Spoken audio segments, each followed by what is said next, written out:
কি রে, তুই সকাল থেকে এখনো কিছু খাসনি কেন? হ্যাঁ, টেবিলের মধ্যে জ্যাম পাউরুটি রেখেছি, যা গিয়ে খেয়ে নে যা।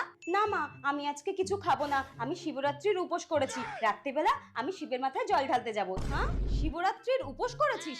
যে খাবারের নাম শুনলে মাথা ঠিক রাখতে পারে না সে করেছে উপোস।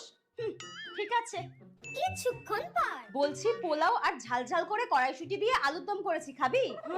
পোলাও আলুর দম? না আমি খাবো না, খেতে হবে না। কিছুক্ষণ পর শোন না, গরম গরম ফুলকো লুচি আর ঘুগনি করেছি, খাবি আয়। বললাম তো খাবো না, আমি উপোস করেছি তো। উফ, মাকে তো বলে দিলাম শিবরাত্রির উপোস করব, এদিকে খিদেতে আমার পেট জ্বলে যাচ্ছে। বলছি শোন না, সাবু মেখেছি খুব সুন্দর করে দুধ কলা দিয়ে, তুই তো খেতে ভালোবাসিস, খাবি? হ্যাঁ, সাবু মাখা? ঠিক আছে মা, আমি আর উপোস টুপোস করবো না, তুমি আমাকে এক বাটি সাবু মাখা দাও। আয়। আমার কপালে আর ভালো বর জুটবে না, কোনোবারেই আমি শিবরাত্রির উপোস করতে পারি না, দেখ ভালো লাগে না।